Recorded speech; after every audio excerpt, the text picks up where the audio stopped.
troisième exemple, chers amis, sur un thème qui peut surprendre, un peu moins depuis que vous connaissez Gary Becker, l'économie des pirates.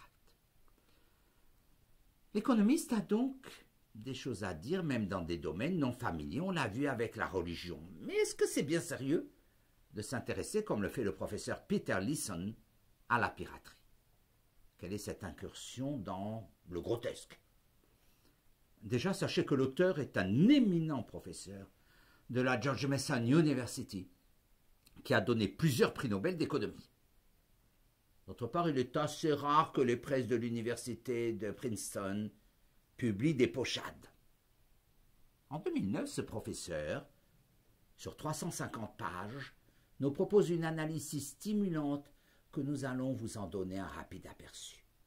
L'ouvrage est habilement titré dans un formidable clin d'œil à Adam Smith. Non pas The Invisible Hand, c'est-à-dire la main visible, mais The Invisible Hook, c'est-à-dire le crochet invisible. Et oui, c'est que le capitaine Crochet est un célèbre pirate, vous le savez, et qui, n'ayant plus de main, a comme substitut un crochet. Le sous-titre en est The Hidden Economy of Pirates, c'est-à-dire l'économie cachée des pirates. Leeson se donne pour tâche d'étudier pourquoi, pendant plusieurs siècles, les bateaux de pirates ont été si efficaces. Voici quelques-unes des conclusions passionnantes auxquelles il arrive. N'ayant pas de clients à satisfaire, et uniquement motivés par leurs intérêts particuliers, les pirates doivent vivre ensemble, dans un lieu étroit, le bateau, avec une énorme promiscuité pendant de longs mois. On croyait que les structures étaient anarchiques. Grave erreur.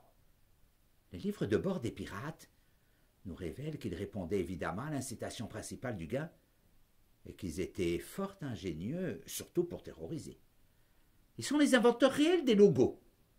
En adoptant un fond noir à tête de mort blanche, ce logo devient vite synonyme de terreur en raison de leur efficacité implacable et de l'éviction de tout sentiment humain.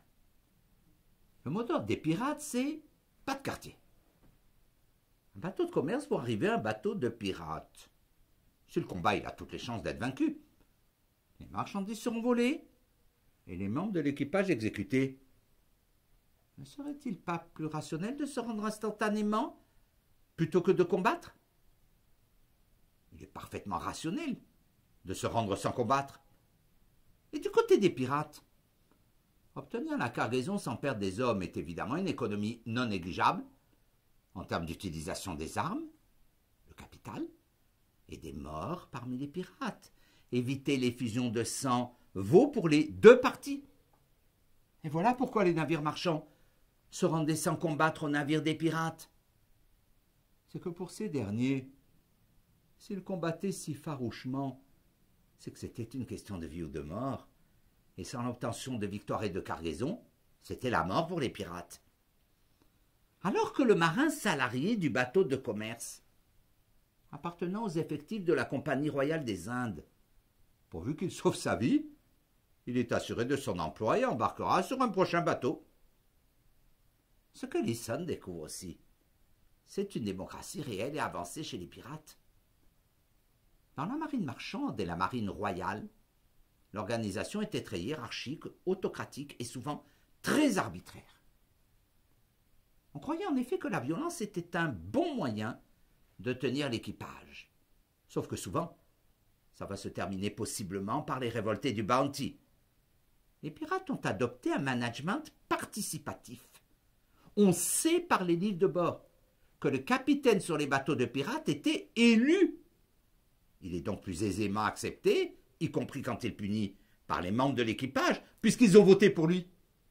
De même, il n'y avait pas à rémunérer des actionnaires sur les captures, puisque les bateaux étaient volés et il n'y avait pas de problème d'actionnariat.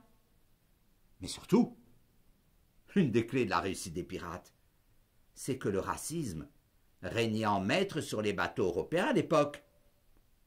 Les pirates, eux, ne visant que l'efficacité, étaient très en avance en termes de tolérance. Les blancs et les noirs étaient à parfaite égalité sur les bateaux de pirates.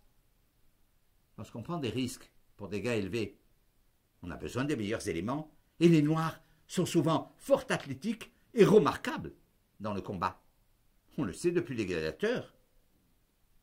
Se priver de tels éléments par racisme et intolérance était une grave faiblesse des marines anglaises et françaises de l'époque.